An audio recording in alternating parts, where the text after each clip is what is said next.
نستعينه ونستغفره ونؤمن به ونتوكل عليه ونعوذ بالله من شرور أنفسنا ومن سيئات أعمالنا من يهده الله فلا مضل له ومن يضلله فلا هادي له وأشهد أن لا إله إلا الله وأشهد أن محمدا عبده ورسوله يا أيها الذين آمنوا اتقوا الله حق تقاته ولا تموتن إلا وأنتم مسلمون يا أيها الناس اتقوا ربكم الذي خلقكم من نفس واحدة وخلق منها زوجها وبث منهما رجالا كثيرا ونساء واتقوا الله الذي تساءلون به والأرحام إن الله كان عليكم رقيبا يا أيها الذين آمنوا اتقوا الله وقولوا قولا سديدا يصلح لكم أعمالكم ويغفر لكم ذنوبكم ومن يطع الله ورسوله فقد فاز فوزا عظيما أما بعد فإن خير الحديث كتاب الله وخير الهدي هدي محمد صلى الله عليه وسلم وشر الأمور محدثاتها وكل محدثة بدعة وكل بدعة ضلالة وكل ضلالة في النار. أعوذ بالله السميع العليم من الشيطان الرجيم. بسم الله الرحمن الرحيم. سبحان الذي يسرى بعبده ليلا من المسجد الحرام إلى المسجد الأقصى الذي باركنا حوله لنريه من آياتنا إنه هو السميع العليم. اللهم صل على محمد وعلى آل محمد كما صليت على إبراهيم وعلى آل إبراهيم إنك حميد مجيد. اللهم بارك على محمد وعلى آل محمد كما باركت على إبراهيم وعلى آل إبراهيم إنك حميد مجيد. رب اشرح لي صدري ويسر لي أمري واحلل عقدة من لساني يفقهوا قولي ربي زدني علما. ہر طرح کی تعریف، بڑائی، بزرگی، کبریائی اور یکتائی اس خالق کائنات اور مالک ارض و سما کے لیے ہے جو ہمارا اور آپ کا اور پوری کائنات کا خالق و مالک اور حاکم و رازق ہے. بے شمار درود و سلام نازل ہو اللہ کے تمام نبیوں اور رسولوں پر، خصوصاً اللہ کے آخری رسول جناب محمد رسول اللہ صلی اللہ علیہ وسلم اور آپ کی آل و اولاد اور تمام مومنین پر. خطبہ مسنونہ کے بعد سورۃ الاسراء یا اس کا دوسرا نام سورہ بنی اسرائیل ہے، اس کی ایک آیت پڑھی گئی ہے، اور اس آیت کے تناظر میں گزشتہ جمعہ کو یہ بات آپ کے سامنے آ چکی ہے کہ رسول اکرم صلی اللہ علیہ وسلم کو معراج کرائی گئی تھی. معراج کرائے جانے کا مقصد کیا تھا؟ معراج کرائے جانے کے بہت سارے مقاصد تھے. ان مقاصد میں سے بنیادی اور اہم مقصد یہ تھا کہ رسول اکرم صلی اللہ علیہ وسلم آسمانی سلطنت کا مشاہدہ اپنی آنکھوں سے کریں، تاکہ آپ صلی اللہ علیہ وسلم کو جو علم الیقین حاصل ہے وہ عین الیقین میں تبدیل ہو جائے، اپنی آنکھوں سے دیکھ لیں ان تمام مشاہدات کو. اور نبی گرامی صلی اللہ علیہ وسلم کو اس بات کی تسلی دینا تھا کہ زمین والے آپ کی قدر کریں نہ کریں، آسمان پر آپ کے قدرداں موجود ہیں. یہ پیغام بنیادی طور پر دینا تھا. اور اس کے بعد بہرحال اللہ کے نبی جناب محمد رسول اللہ صلی اللہ علیہ وسلم کا شق صدر کیا گیا، براق پر سوار کیا گیا، فلسطین تک آپ صلی اللہ علیہ وسلم پہنچے اور وہاں براق سواری باندھ دی گئی. اور پھر وہاں سے فلسطین جو انبیاء کی زمین ہے، مقدس زمین ہے، جس کے ارد گرد اللہ رب العالمین نے بے شمار برکتیں چھوڑی ہیں، انبیاء کا مسکن بھی رہا ہے، انبیاء کا مدفن بھی رہا ہے، بڑی برکتوں والی سرزمین ہے. اس سرزمین سے پھر اللہ کے نبی صلی اللہ علیہ وسلم کی وہاں سے معراج ہوتی ہے. اب جب معراج ہوتی ہے نبی گرامی صلی اللہ علیہ وسلم کی پہلے آسمان پر جب پہنچتے ہیں حضرت جبریل علیہ السلام کے ساتھ میں، جبریل علیہ السلام نے دروازہ کھٹکھٹا کر اور سلام کر کے اجازت طلب کیا۔ ہمارے اور آپ کے لیے پیغام یہ ہے کہ اگر ہم کسی کے گھر جائیں، دروازہ کھٹکھٹائیں، بیل دبائیں، سلام کریں، اور یہ سلام احادیث کی روشنی میں یہ بات معلوم ہوتی ہے کہ زیادہ سے زیادہ اجازت ہم 3 مرتبہ طلب کریں گے۔ قرآن حکیم میں بھی اللہ رب العالمین نے کہا 3 مرتبہ اجازت طلب کریں گے۔ اجازت مل جائے، دروازہ کھل جائے، آپ کو اندر جانے کی اجازت ملے تو اندر جانا چاہیے۔ اور اگر کسی وجہ سے دروازہ نہیں کھل رہا ہے، سلام کا جواب آپ کو نہیں مل رہا ہے، تو آپ یہ نہ سوچیں کہ اس کے اندر بڑا کبر ہو گیا ہے، بڑا گھمنڈ ہو گیا ہے، بد اخلاق ہو گیا ہے۔ ہو سکتا ہے کہ اس گھر کا مالک جس کے گھر آپ گئے ہوئے ہیں وہ کسی ایسی پوزیشن میں ہو کہ آپ کا اس بیچ میں آنا اسے پسند نہ ہو، لہذا دل کے اندر بغیر کسی طرح کی کبیدگی محسوس کیے ہوئے واپس چلے آنا چاہیے۔ اجازت طلب کی گئی، جبرائیل نے سلام کر کے جب اجازت طلب کیا تو ادھر سے سوال ہوتا ہے من کون؟ حضرت جبریل علیہ السلام نے اپنا نام بتایا، یعنی جب بیل بجائیں، اجازت طلب کریں اور کوئی پوچھے اندر سے کہ آپ کون ہیں تو یہ نہ کہیں کہ انا میں ہوں، کیا مجھے پہچانتے نہیں ہو؟ نام بتانا چاہیے۔ حضرت انس بن مالک رضی اللہ تعالیٰ عنہ نے انا میں ہوں ایک مرتبہ نبی صلی اللہ علیہ وسلم کے دروازے پر کیا، آپ نے ناراضگی ظاہر کیا، کہا نام بتاؤ، میں فلاں ہوں۔ اپنا پورا نام، جس نام سے آپ جانے جاتے ہیں وہ نام بتانا چاہیے۔ پھر اس کے بعد حضرت جبریل علیہ السلام نے کہا مما کا، اے جبرائیل، یہ آسمان کے دربان نے کہا مما کا، آپ کے ساتھ کون ہے؟ کہا میرے ساتھ محمد صلی اللہ علیہ وسلم ہے، محمد صلی اللہ علیہ وسلم ہیں۔ اہل علم نے لکھا ہے کہ یا تو آسمان اتنا پتلا تھا کہ اندر سے رسول اکرم صلی اللہ علیہ وسلم دکھائی دے رہے تھے مگر پہچان میں نہیں آ رہے تھے، اور دوسری بات یہ کہ آپ صلی اللہ علیہ وسلم کی آمد کے چرچے آسمان میں ہو رہے تھے کہ محمد رسول اللہ صلی اللہ علیہ وسلم کو مہمان بنا کر کے حضرت جبریل علیہ السلام لینے کے لیے گئے ہیں، ابھی ان کی آمد ہے، اس کا چرچا آسمان میں تھا۔ یہ اہل علم نے بہرحال لکھا ہے۔ اور اس کے بعد جب دروازہ کھلا تو دروازے کے دربان نے کہا آپ کا آنا مبارک ہو، مرحبا ولنعم المجی، خوش آمدید، ویلکم، آپ کا آنا مبارک ہو، آپ نبی صالح ہیں اور نیک بیٹے ہیں۔ آپ اس طریقے سے استقبال کیا جو ہے دربان نے۔ اس سے معلوم یہ ہوتا ہے کہ اپنے گھر پر جب کوئی آئے تو ہمیں بھی اس کا استقبال کرنا چاہیے۔ استقبال میں کچھ کلمات بولنے چاہیے، ایسے کلمات جو تعریف کے زمرے میں آتا ہے، اس سے ایسے آدمی سے بولنے سے بچنا چاہیے جس کے بگڑنے کا اندیشہ ہو، لیکن جس کے بگڑنے کا اندیشہ نہ ہو اس کے منہ پر بھی اس کے تعریف کرنے میں حرج نہیں ہے۔ ایک مرتبہ یہاں پر دیکھیے ابن صالح اور نبی صالح، اس دربان نے کہا، ایک موقع پر ایک شخص نے ایک صحابی رسول کی تعریف کر دیا، یہ تو ایسے ہیں یا ایسے ہیں۔ نبی اکرم صلی اللہ علیہ وسلم نے ناراضگی کا اظہار کیا اور کہا قطعت ان کا اخیر، تم نے تو اپنے بھائی کی گردن کاٹ ڈالی ہے، تم نے اپنے بھائی کی گردن کاٹنے، لہذا منہ پر تعریف کرنے سے بچنا چاہیے۔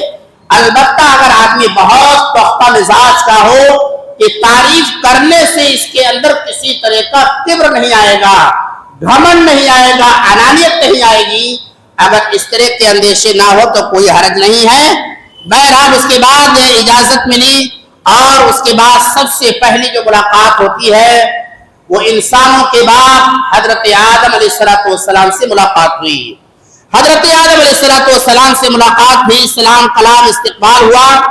اور اس کے بعد دیکھا اللہ کے نبی صلی اللہ علیہ وسلم نے کہ حضرت آدم علیہ السلام